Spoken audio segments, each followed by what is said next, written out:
Arithmetical function tutorial 17 গুরুত্বপূর্ণ problem determine Euler's formula by applying Mobius inversion formula Mobius inversion ফর্মুলাটা use করে আমাদের Euler's ফর্মুলাটা নির্ণয় করতে বলছেন কিংবা এইভাবে লিখে থাকতে পারে যে prove that phi of n equals to n product notation p divided n 1 minus 1 upon p এটা ন্যাশনালের সর্বশেষ 21 সালে আসছিল। আর এই প্রমাণটা করতে গেলে আমরা প্রিভিয়াস টিউটোরিয়ালে যে প্রমাণটা করলাম ভাই সেটা অনেকটা ক্যালকুলেশন লাগবে।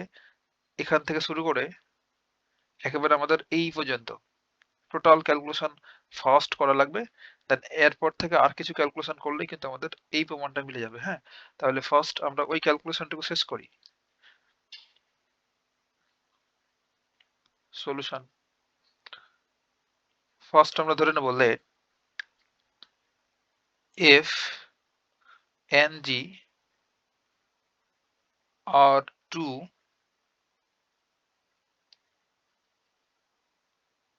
arithmetical function f and g যদি দুটা নাম্বার থিওরিক ফাংশন হয় আর অ্যারিথমেটিক্যাল ফাংশন হয় তবেই তো আমরা মোবিয়াস ইনভার্সন ফর্মুলা এটা ইউজ করতে পারবো, তাই না? দেন বাই Mobius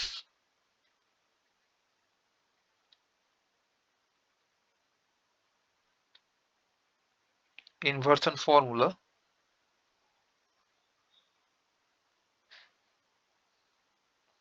আমরা কি লিখতে পারবো f of n equals to d divided n R g of d এর উপর সাম। দেন প্রিভিয়াস টিউটোরিয়ালে যেহেতু এসব করছি ভাই তার জন্য দ্রুত করছি। g of n equals to summation d divided n mu of d f of n upon d। এটার আবার আরেকটা ফরম্যাট আছে, আমরা d এর পোরশনে n upon d বসাবো, তাহলে summation d divided n mu of n upon d into f of d। আমরা এটার 1 নম্বর ইকুয়েশন দিয়েছিলাম আর এটার 2 নম্বর ইকুয়েশন কিংবা টোটালটারে একটা ইকুয়েশন দিলেই হয়। হ্যাঁ, আমরা সম্পূর্ণটারে বললাম 1 নম্বর ইকুয়েশন। দেন আমাদের গস থিওরেমটা এখানে আনতে হয়েছিল। উই নো গস থিওরেম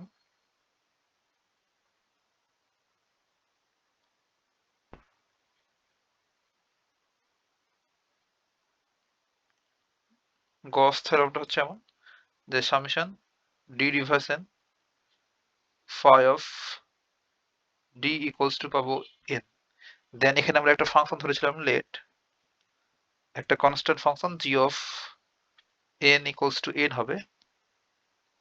দেন আমরা এই n এর পোরশনে g of n টা বসাচ্ছিলাম, দেন g of n equals two summation d divided n phi of d এর উপর সাম। দেন এইটাকে আমরা বলছিলাম 3 নম্বর ইকুয়েশন দিয়েছিলাম ওখানে, বাট এখানে 2 নম্বর ইকুয়েশন দিল। এখন 1 এবং 2 নম্বর ইকুয়েশন ইউজ করে আমরা এই অংশের জন্য এই মোবিয়াস ইনভার্সন ফর্মুলাটুকু লিখতে পারি। কিভাবে লিখবো? প্রিভিয়াস টিউটোরিয়ালে এসব আদ্যপান্ত ডিসকাস করেছি।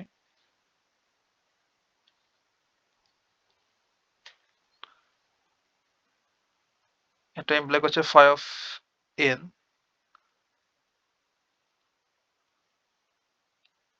phi of n অর্থাৎ এই ভেতরের এই phi ফাংশনটা বাইরে আসবে আর g টা ভেতরে যাবে আর একটা মোবিয়াস ফাংশন হবে। এটাই তো আমাদের Mobius inversion formula. Equals to summation d divided n mu of d into g of n upon d। আপনি এখানে সুন্দর করে লিখে দেবেন বাই 1 and 2 1 এবং 2 নম্বর ইকুয়েশন হতে।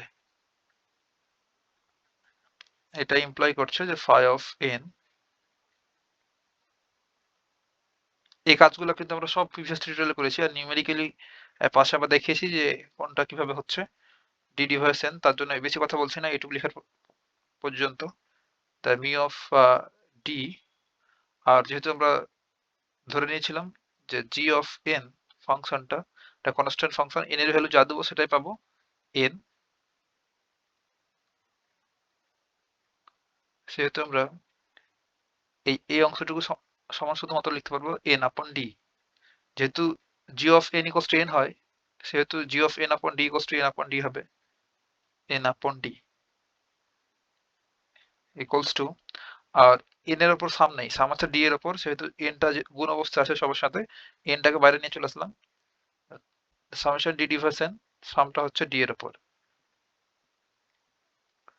then mu of d device d। এটা ছিল আমাদের phi of n। এতটুকু ক্যালকুলেশন আমরা প্রিভিয়াস ভিডিও করেছিলাম, এখন আমাদের বাকি ক্যালকুলেশনটা করা লাগবে এই প্রমাণটা প্রমাণ করার জন্য। এখন আমরা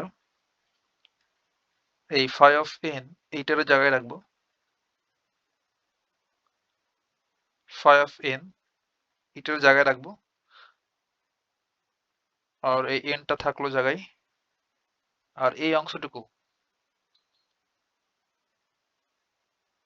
এটুকু সমান ধরে নেব f of n, f of n এই প্রশ্নটা লিখে রেখে দেবো যে যেখানে phi of n equals to হচ্ছে এই অংশ, যে summation d device n mu of d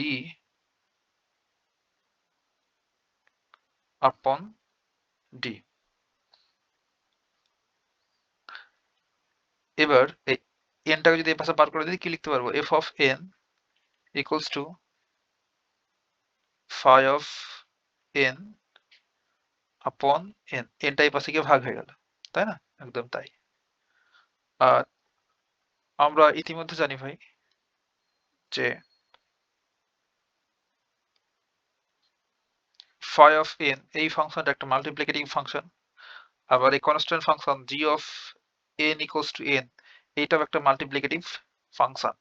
আর যদি দুটো মাল্টিপ্লিকেটিভ ফাংশন থাকে, ধরেন f of n একটা মাল্টিপ্লিকেটিভ ফাংশন এবং g of n আরো একটা মাল্টিপ্লিকেটিভ ফাংশন, তবে এই ফাংশন দুটো যদি গুণ করি f of n into g of n, তবে যা পাবো সেটাও মাল্টিপ্লিকেটিভ হবে বা গুণাত্মক হবে। আবার যদি এই ফাংশন দুটাকে ডিভাইড করি, ধরেন g of n আপন f of n, তাও যা পাবো সেটাও মাল্টিপ্লিকেটিভ হবে। এই দুটার উপর যদি সাম নিই তবেও সেটা মাল্টিপ্লিকেটিভ হবে। ঠিক তেমনি এখানে দেখেন আমরা জানি যে এই phi of n R n এই দুটো ফাংশন মাল্টিপ্লিকেটিভ, তাহলে এদের এই ভাগফল যদি ডিভাইড করি তাও যা পাবো সেটাও মাল্টিপ্লিকেটিভই হবে। তাহলে সে কথাটা এখানে লিখবো, সেন্স কেন মাল্টিপ্লিকেটিভ ভাবে বলছি একটু একটু পরেই বলছি, যে আসলে কি প্রয়োজন এটার, phi of n upon n এটা হচ্ছে মাল্টিপ্লিকেটিভ।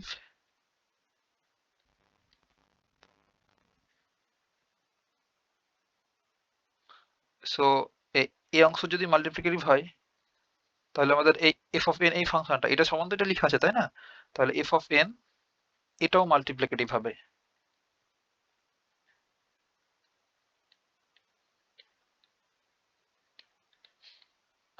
আর কেন এসব মাল্টিপ্লিকেটিভ বলছে ভাই, কারণ এই ফাংশনটার দিকে একটু লক্ষ্য করেন যে f of n equals to phi of n upon n, তাহলে আমরা n এর এখানে ভ্যালু পুট করি, পজিটিভ ইন্টিজার বসাই n এর ভ্যালু, আর যে কোনো কম্পোজিট পজিটিভ ইন্টিজারকে আমরা এই আকারে সাজাতে পারি n equals to p on k on p2 k2 dot dot p pk আর kr এইভাবে সাজাতে পারি, তাই না? যে কোনো একটা কম্পোজিট নাম্বারকে আমরা প্রাইম ফ্যাক্টরের প্রোডাক্ট আকারে সাজাতে পারি। এখন বিভিন্ন n তো আমরা ইউজ করতে পারি, তাই না? কিন্তু যদি সবগুলাই মাল্টিপ্লিকেটিভ হয়, যদি f of n এই ফাংশনটা মাল্টিপ্লিকেটিভ হয়, তাহলে আমরা এখানে লিখতে পারবো এভাবে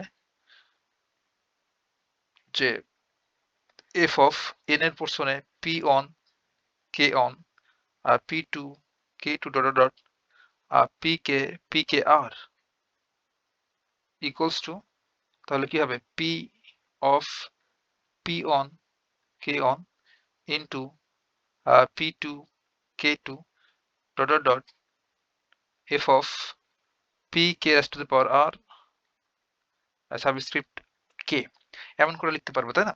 হ্যাঁ, যখন মাল্টিপ্লিকেটিভ হবে f of n ফাংশনটা, তার জন্য আমরা এত কাহিনী করলাম যে phi of n ফাংশনটা মাল্টিপ্লিকেটিভ ছিল, the n টাও মাল্টিপ্লিকেটিভ, দেন এদের ভাগফলটাও মাল্টিপ্লিকেটিভ, সেহেতু f of n এই ফাংশনটাও মাল্টিপ্লিকেটিভ। এখন এফ অফ এন যেহেতু মাল্টিপ্লিকেটিভ পেয়ে গেছি, সেহেতু এই এন বিভিন্ন এন এর জন্য কাজ না করে আমরা শুধুমাত্র এন এর প্রাইমের ফ্যাক্টরের পাওয়ারটা নিয়ে কাজ করলেই হয়ে যাবে। অর্থাৎ আমরা সিম্পলি যদি n equals to p raise to the power k এটার জন্য এই অংশটা প্রমাণ করি, তবে যে কোনো এন এর জন্য সেটা প্রমাণ হয়ে যাবে।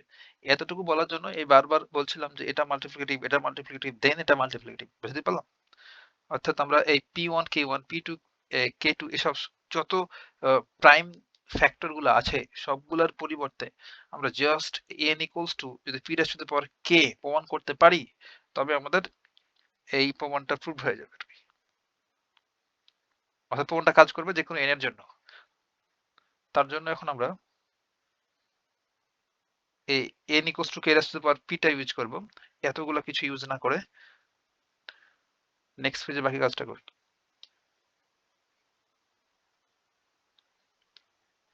তাহলে যখন f of n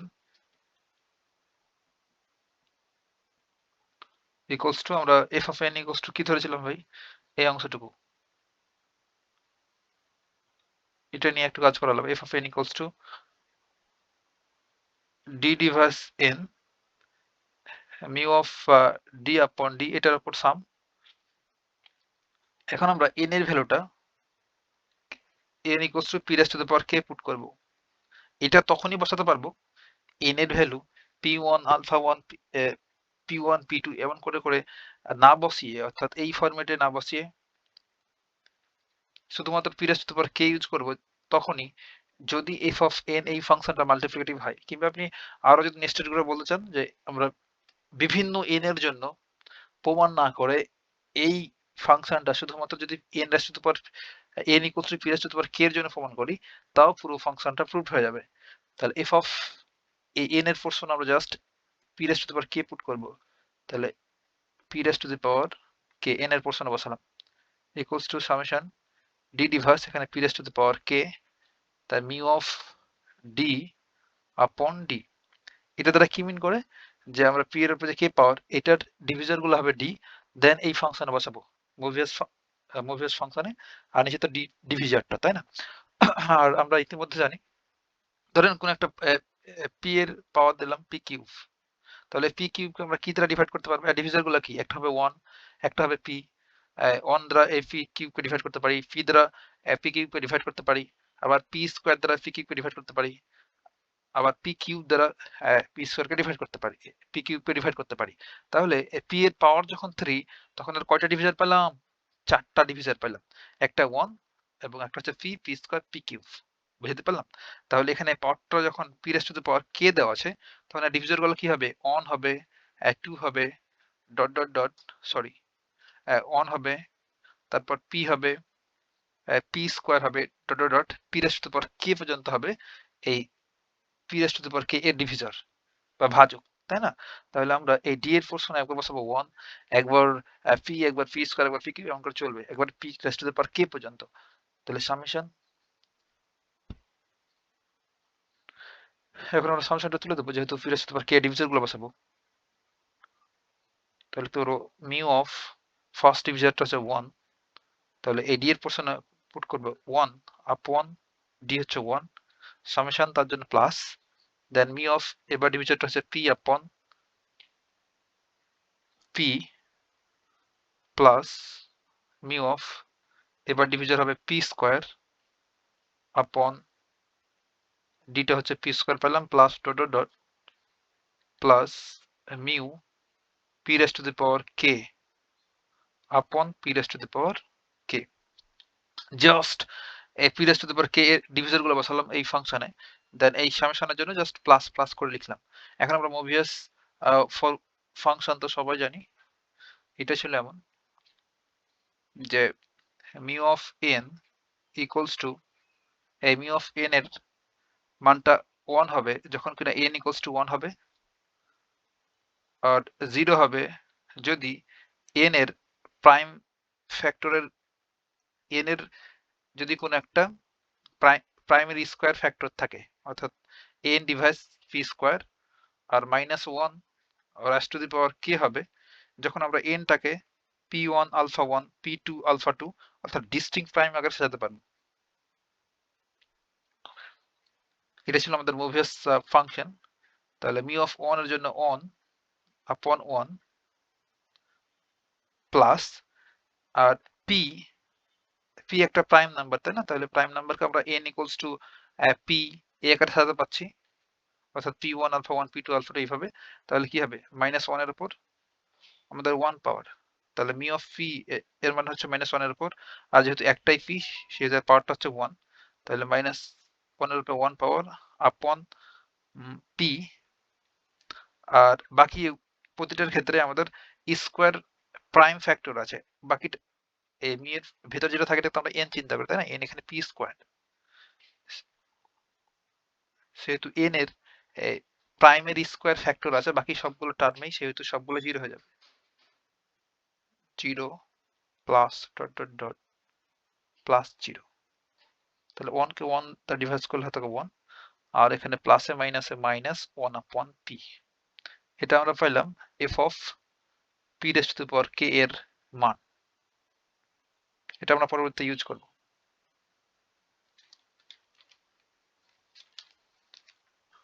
আমরা প্রমাণের কাছাকাছি চলে এসেছি।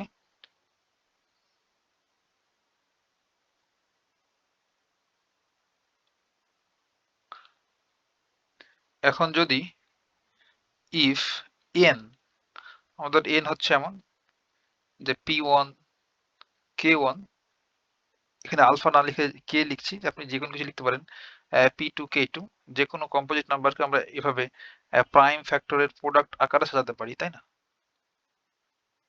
আমরা ফার্স্ট চ্যাপ্টার থেকে এইসব দেখছি। তাহলে এই সবগুলোকে যদি ইন জেনারেল লিখতে চাই তো এমন করে লিখতে পারবো না? এই ডান পাশের এগুলোকে যে প্রোডাক্ট নোটেশন, আর এই p1 p2 এই ডিস্টিংক্ট প্রাইম গুলা কি n এর ডিভিজর, তাই না?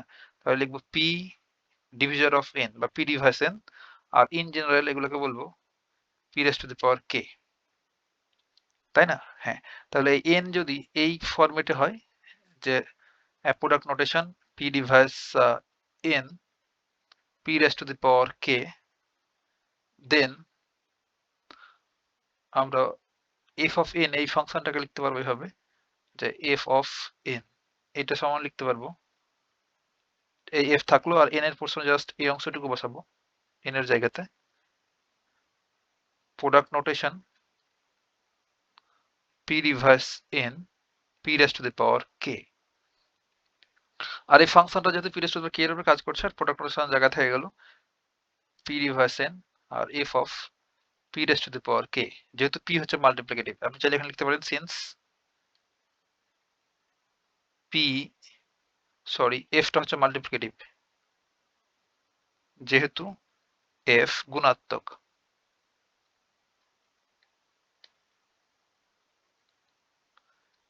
f কিভাবে মাল্টিপ্লিকেটিভ হলো প্রিভিয়াস পেজটাতে দেখলাম, হ্যাঁ, ইকুয়ালস টু, এখন আমাদের প্রোডাক্ট নোটেশনটা থাকলো p ডিভাইস n, আর এই অংশের মান আমরা ইতিমধ্যে বের করলাম যে f of p raise to the power k, এইখানে এটা ইউজ করছি এখন ওই পোর্শনটাতে যে f of p raise to the power k equals to পেয়েছি 1 মাইনাস 1 আপন p, তাহলে সেটা এখানে আমরা বসাবো যে 1 মাইনাস 1 আপন p।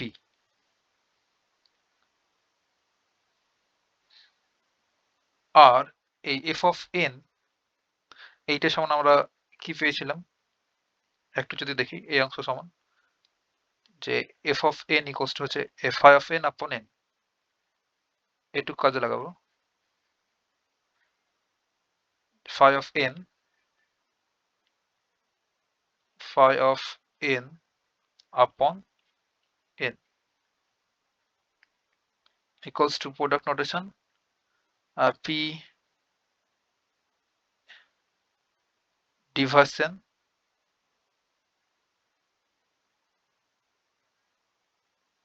1 minus 1 upon p, আর এই n টাকে যদি এই পাশে দিয়ে দিই তাহলে সে গুণ হয়ে যাবে, আর এই পাশে পড়ে থাকলো কি phi of n, therefore phi of n equals to n, product notation p divides n into 1 minus 1 upon p। এটা আমাদের প্রমাণ করতে বলছিল, প্রুভড। এতটুকু ভেবে কথা হবে নেক্সট টিউটোরিয়ালে।